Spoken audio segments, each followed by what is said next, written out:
to YouTube. It'll make a thumbnail when people tune in. Who knows? Who knows what it'll do or why? Just along for the ride. You can always kind of tell when YouTube is having problems when it takes like a minute for notifications to go out.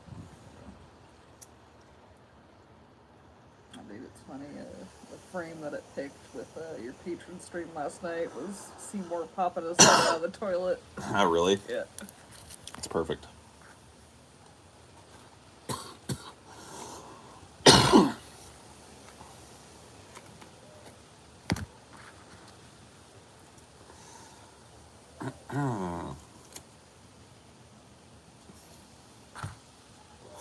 Thanks, Cloud Massacre, for your 99-cent tithe, as usual. Much appreciated. It adds up.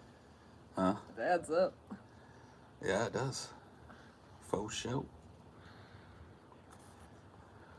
Never scoff at 99 cents. I remember back in the day when 99 cents could buy you shit. Yeah. Used to be able to go to the actual dollar store where everything was still $1. Everything was actually $1. Oh. Used to have a dollar menu at McDonald's. They did, yeah. Very true. Paul, good morning. Wish me luck. I'm on my way to visit my crazy QAnon Trump supporting in-laws. Ooh. Do you have to? It's Mother's Day, that's why. I mean, I'm all for Hallmark holidays and stuff, but like if I had a bunch of, I don't think I could sit in a room with a bunch of QAnon people without picking a fight. I mean, you did when you visited my family. They're not QAnoners. They kind of are. Which ones? My uncle, my aunt. Really? They're about the QAnon? Well, see, there you go. Shows what I know. They're just the sane ones that don't start fights about it. I don't think there's any such thing as a sane QAnoner, but yeah, they're like the less problematic QAnoner. They're only QAnon in quiet, in silence. My in-laws live in our driveway, and now I'm visiting the rest of that family, mostly all the same. Ugh. Paul is secretly Q. I'm go telling everybody that, man. I want to blow my identity. Well, I do like season 2, Matt. Yeah, season 2 is good.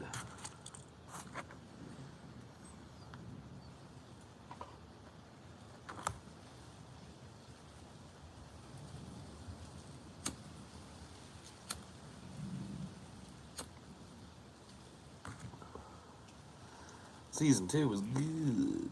Yeah, is there going to be a season 3? I don't know. Stay tuned. See how this one does first. Yeah, I mean, we're not going to really be able to gauge that. It's private.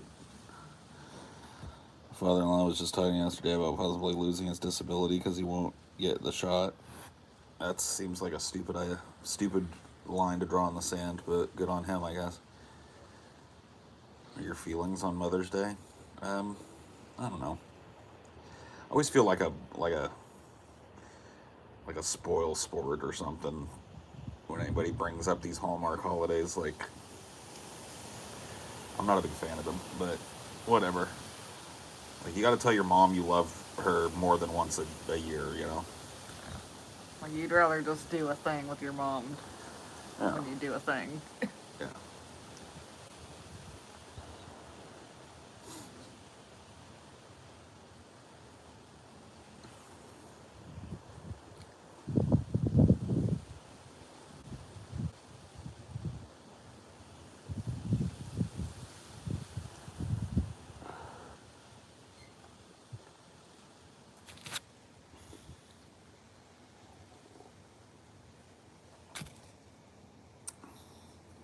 Yeah. Just get a gift card or something. Yeah, really, that's the best thing you do for your mom. Your mom fucking coughed up money for the whole 18 years she was raising you. Yeah, here you go. Spend some money on yourself. Like, buying a gift for my mom. She's one of those people that just like has everything she wants. You know, she's not rich. She just has lived in the same house forever. She's a utilitarian. She's got everything she needs.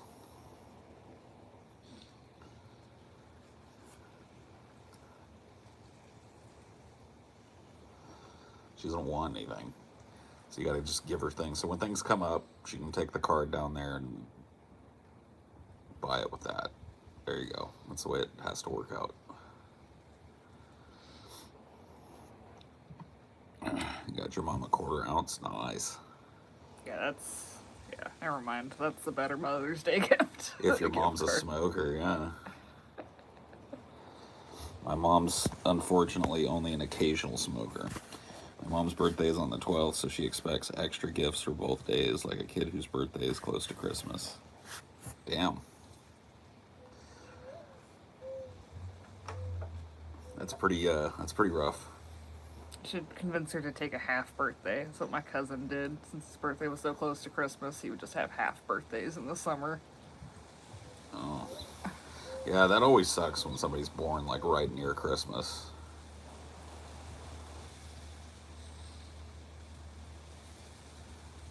Just have one like halfway through your birthday or whatever. Mm-hmm.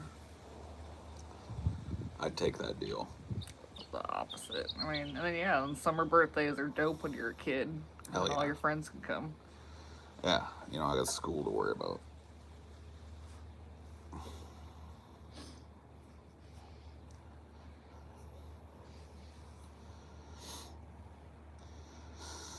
Don't got school. My mom wanted to wait on her hand and foot all Mother's Day weekend, so she was big on Mother's Day being all about her. Well, I mean, it is, technically.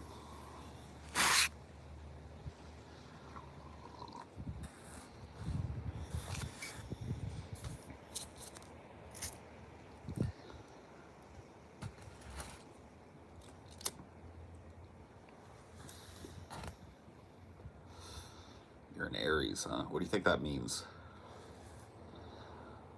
I always like to hear people who believe in astrology talk about what it means to be born in a certain month, a certain star calendar date and shit. It's really interesting to me how that little aspect of spiritualism has survived into the modern day. They still print horoscopes in the fucking newspaper and shit. It's gotta be the easiest job ever. A horoscope writer? Yeah. Yeah. You just gotta write the vagueness. Yep. Just total vagueness every day.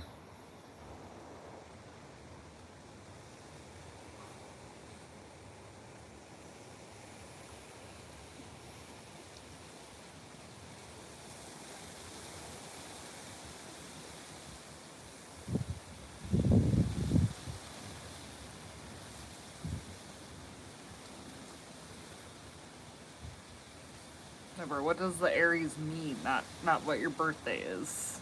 What does it mean? Yeah. What do you think it means that you're an Aries? How are you different from a Taurus or a Cancer or a Libra or a Gemini?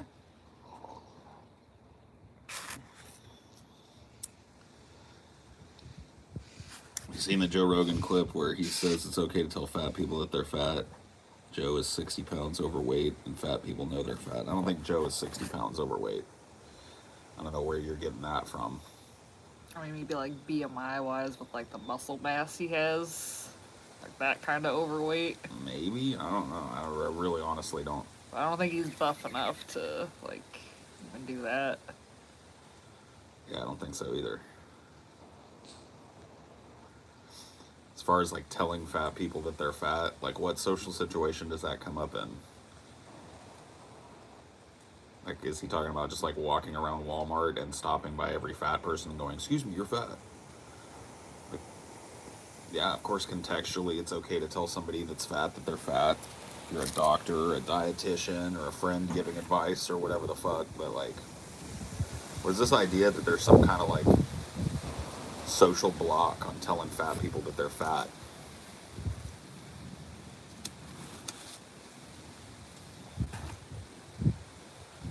Like, Yeah. First off, yes, we know we're fat.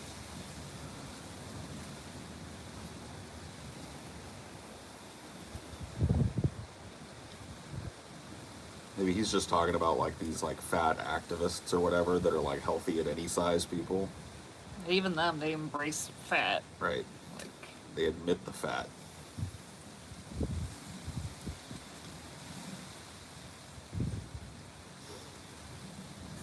Seems to be a movement of fat body positivity activist people claiming there's yeah. Okay, so do you really think that those people are so loud and numerous that every fat person in the world's got to fucking hear it from Joe Rogan or whatever?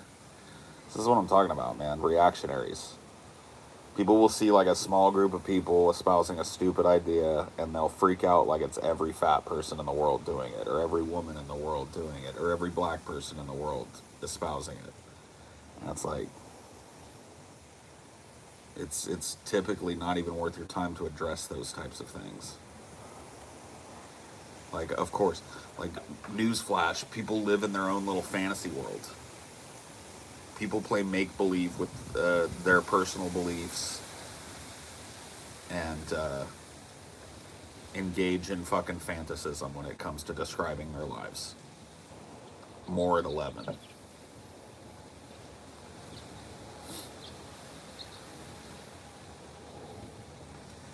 And there's tons of examples of that. It's not just fat positivity people, it's, you know, it runs the fucking gamut.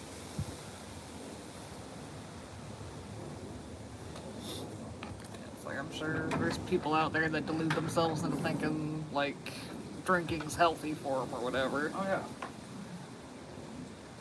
You name it, there's people that believe the opposite.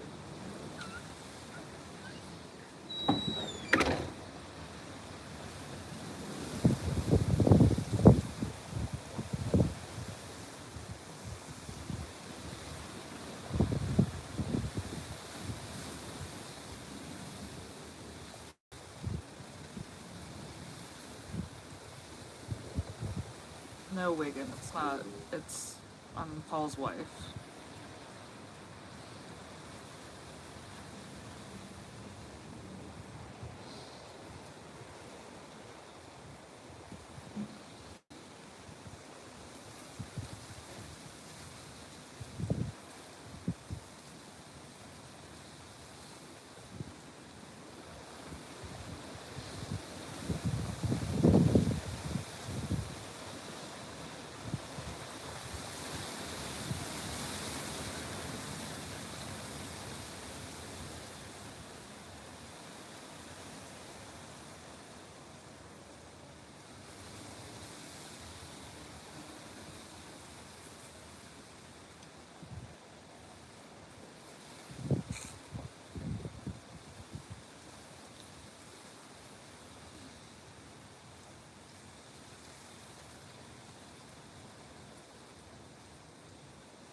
I mean,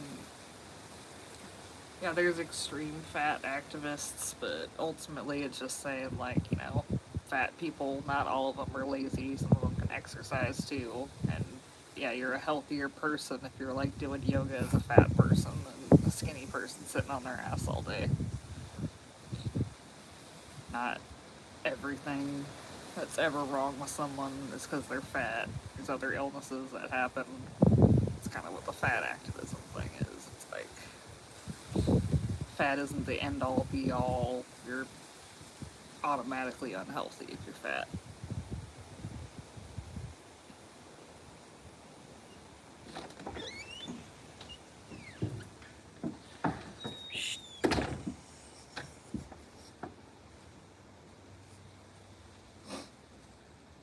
Little noises you make at Dinor. Yeah. Got our whole little sub language with him. Yeah. Little mouth noises that mean things. Means come. You want me and Daddy your ball? You bow.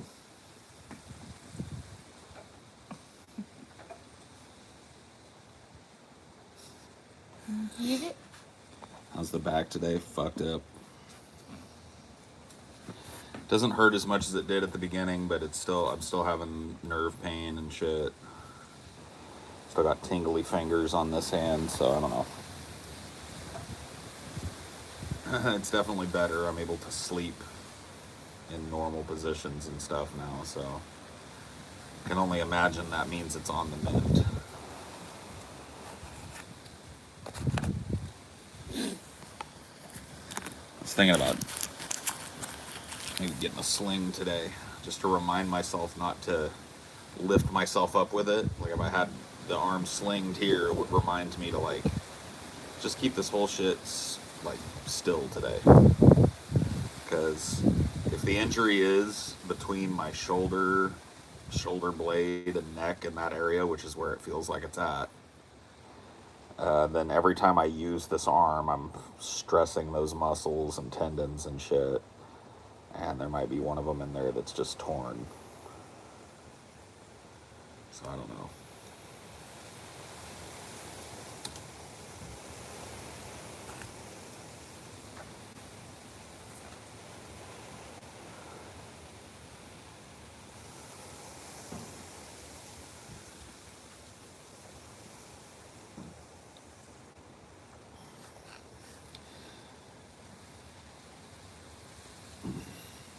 How would you have torn it?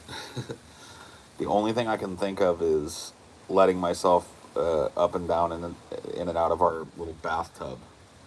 So when I was sick a few weeks ago, I had that really bad cold. One of the things that felt like it helped me was taking like a warm bath and letting like the steam and shit loosen up my sinuses. And so I was taking like in some cases a couple of baths a day, 2-3 times. I would go and lay in the bath and just soak. And I'm a big fat fuck, and we've got a tiny little bath in there. And so in order to let myself down, I got to use this like guardrail thing on this side and the tub itself on this side to like lower my fat ass down into this tub. And one night when I did that, it felt like I kind of like strained a muscle here, but it didn't keep hurting. It just hurt once, and I was like, ah.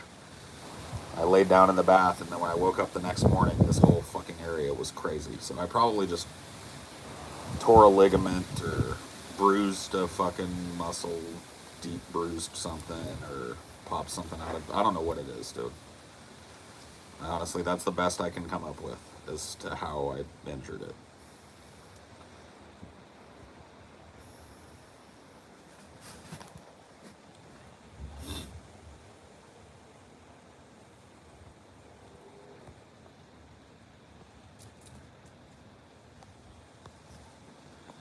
Yeah, I like Epsom salts too.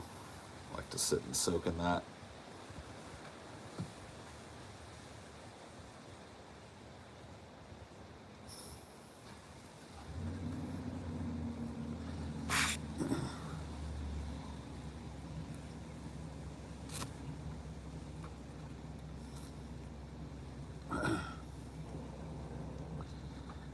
How do you feel about chiropractors? People keep asking me about that. I don't really trust them very much. I'm just afraid that if I go to one, I'll end up worse. They'll like hurt me more trying to fix something.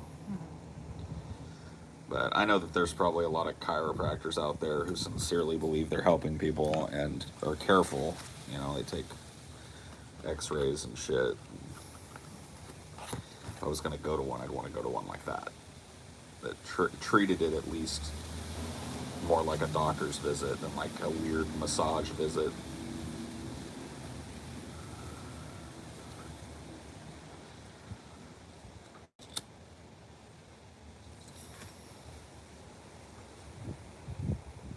I mean, I think that there's some benefit to it.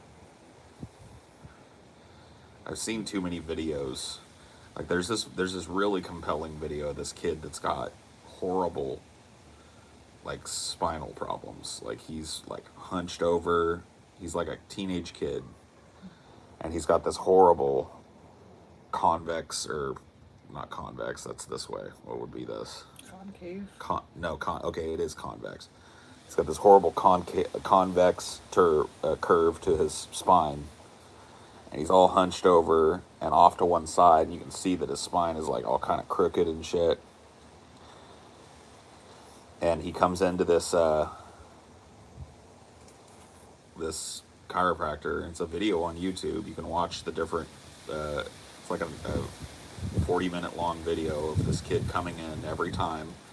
This doctor cracking certain parts of his back, stretching certain parts of it, and every time the kid comes in, he's standing up a little straighter. Until the very last video, he's taller than the doctor, standing up completely straight, big old smile on his face, says he's sleeping better, he's definitely like getting around better, standing up, sitting down. And it's just like, well, if chiropractic is totally quackery, then what was that? Just like a really cynically produced acting job. I don't know how you can act to make your spine look like this kid's spine looked. That's the fucked up thing. Is that if this kid really was an actor, like somebody needs to hire him, because that spine was fucked. By the end of it, kid is standing straight up. So there's got to be some benefits to some of it, maybe. I just think that maybe chiropractic is applied to people who don't necessarily need it. Like it's applied widely rather than just treated like what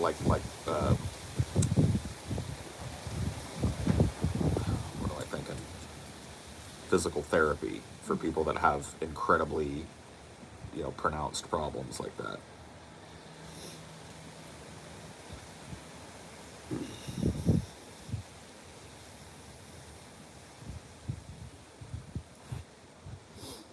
But then there's also those chiropractors like that fucking dude in Houston that I used to watch.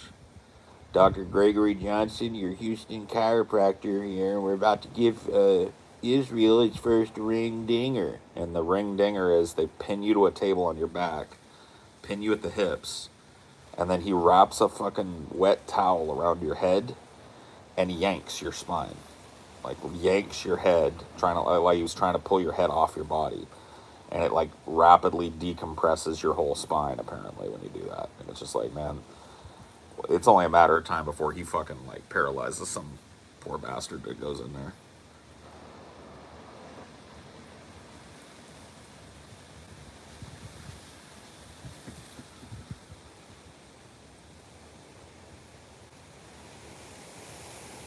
Worried about a chiropractor that accidentally internally decapitated a patient. Yeah, that's another thing. Yeah, internal decapitation. You gotta love that. No. No. Yeah, I think part of what makes it worse too sometimes is like if you have like a injury, you go to a chiropractor that can make it worse. Yeah. Like, I don't know what this is, but if I've, like, got, like, a cracked bone or something in there, and that's what's causing all of this, a chiropractor fucking pushing on it and cracking it and yanking on it might fucking make it a compound fracture or some shit. So that's what I'm worried about most with chiropractors is going in with a hurt back and coming out with a worse back. I think it's more for like muscle injuries, like people that have gotten like whiplash or something. Maybe. Like where there's nothing that can really be done for it. Yeah. That's what I think this is, honestly. I think that this is like a torn ligament or a torn muscle or something that is just causing. I don't know why that would necessarily cause this like tingling in my fingers, but it is right there next to your spinal cord, so maybe it's just pulling on the spine in a weird way. Or what I'm hoping is that it's not a spinal injury. Like I don't have like a ruptured disc or some shit.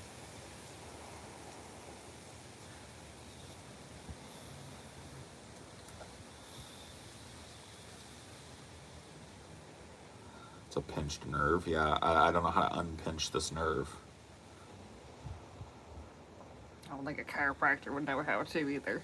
I mean, who knows? They probably want to try and do the fucking ring dinger on me.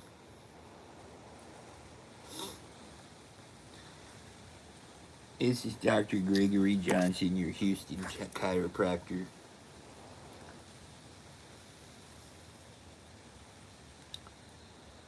About to see how you feel after your first ring dinger, okay?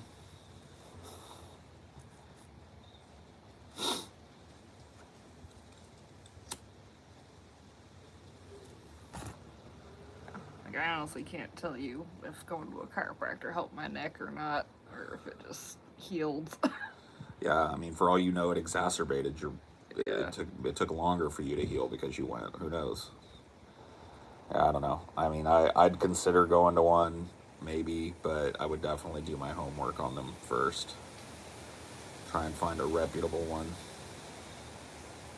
that treats it a little more seriously.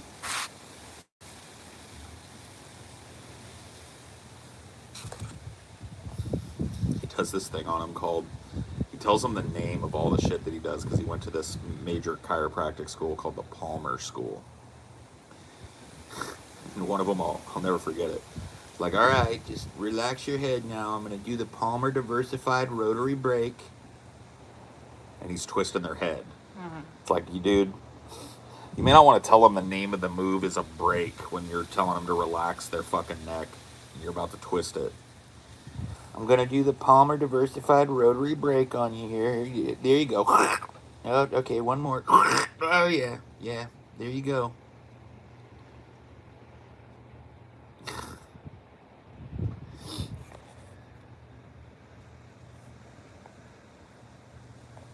I'm enjoying my painless youth while I have it. Yeah. I didn't even really get a painless youth, unfortunately. Being born with scoliosis kind of precludes that. I had back pain starting from like the 6th grade, maybe even a little earlier. Just wasn't as bad as this. It was just, sore back and sore muscles and shit since I was a kid. Yeah, if you're painless and young, take care of that. Like, don't Fuck be doing yeah. stupid shit. Yeah, don't do stupid shit. Do smart shit.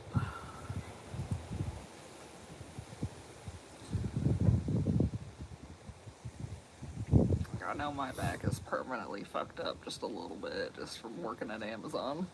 Oh yeah. Yeah, you can wear it out in a matter of fucking working at a place for a year. And there are people that work 18, 20 years at places where they're just destroying their back. My parents both did it. My parents' backs are both destroyed because they both worked factory jobs their whole lives. And now that they're all retired, both of them are constantly in pain. Neck problems, back problems, hip problems, the whole fucking gamut.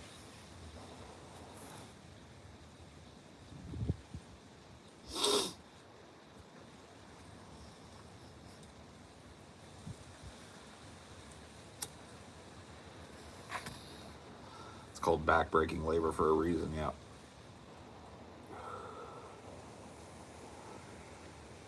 My mom in particular just absolutely destroyed herself because she was so determined. See, my mom's like a feminist. She wouldn't call herself a feminist. But my mom is a total fucking feminist in action. The way that she navigated her work, like the place that she worked at for the most of her life, total feminism. She absolutely demanded, because there was seniority, because they were a union shop, and so she had been in the union and at the place for a long time. She had a lot of seniority, and seniority was the main factor that was considered when a new job came up for bid. So if somebody was leaving, somebody retired or got fired or whatever, they would put a temporary person in that job, and then that job would go up to bid.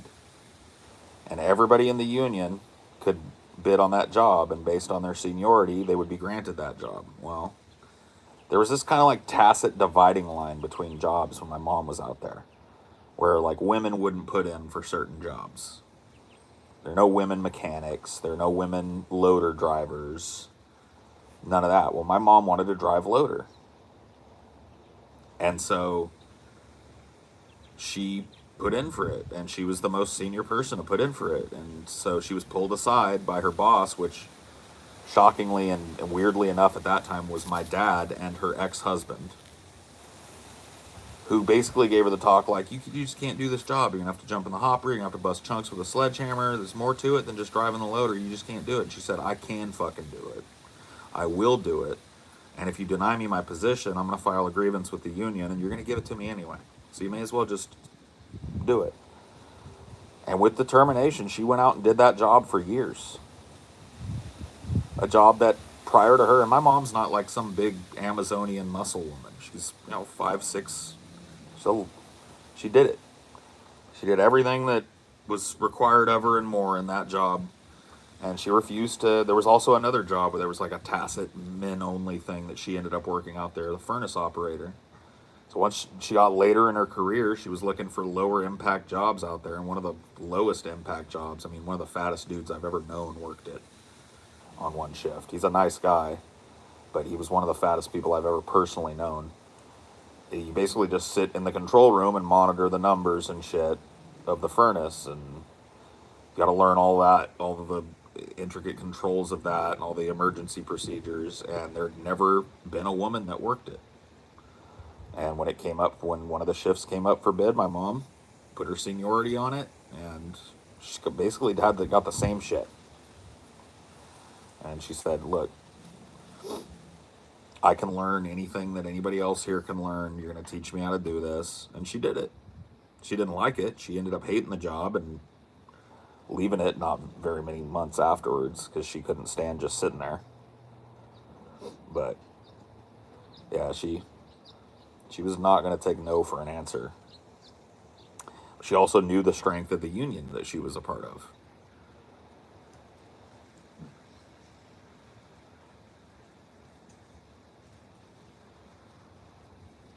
You left your ball all the way over there? Go get your bow. Go get your bow. Go save it so I don't have to go get it for you. Go get your bow. Ay, ay, ay.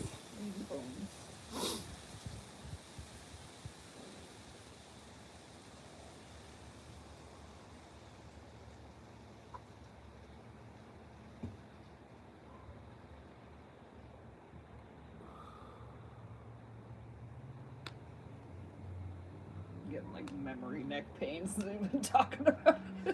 Ugh. Love psychosomatic pain, isn't it the best? Yeah.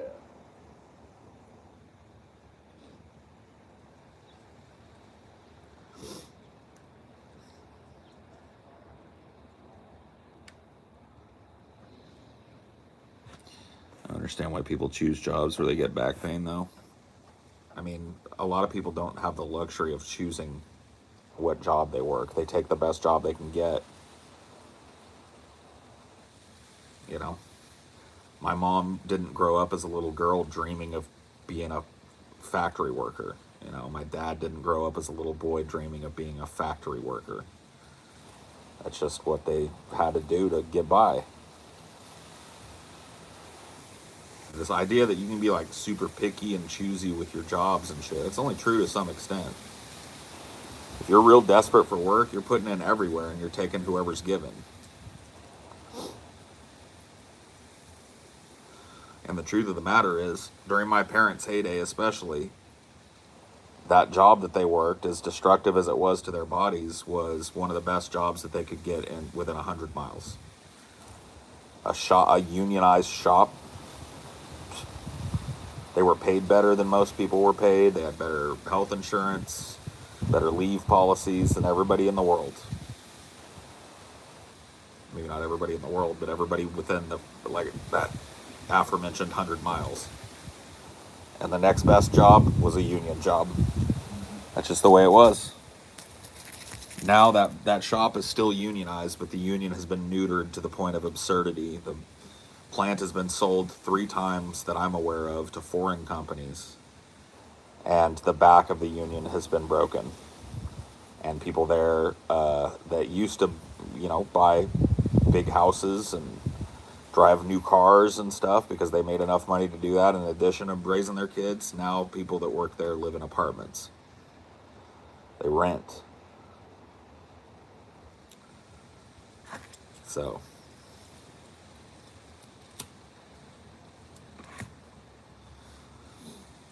there's just the power of the union has been leached out. And I really got to witness the last little gasp of that.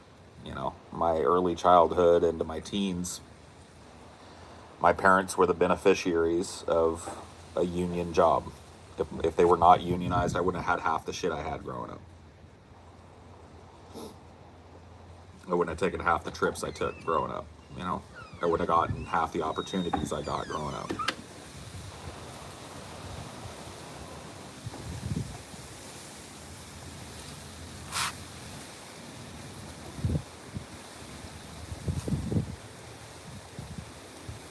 So, one of those things I took for granted as a kid. I had this real problem when I was young, and I think it's extended into my adulthood, where I sometimes have a hard time. It's not that I lack empathy or lack the ability to see that somebody had a different upbringing than me. It's just I sometimes have a hard time, I guess, empathizing with people who had totally different childhoods than me, because I don't, like, I kind of assumed as a child that every child's experience was roughly equivalent, even though there was evidence of that, to the contrary of that, right in front of me constantly.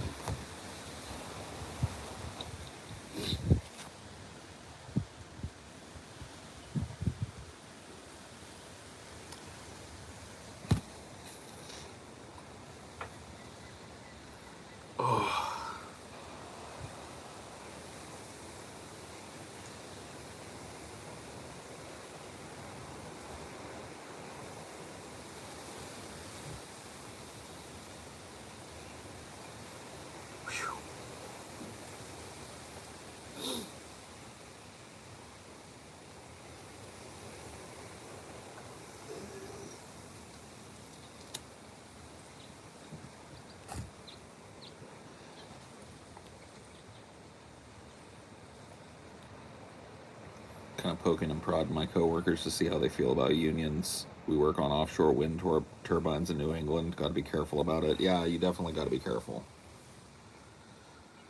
When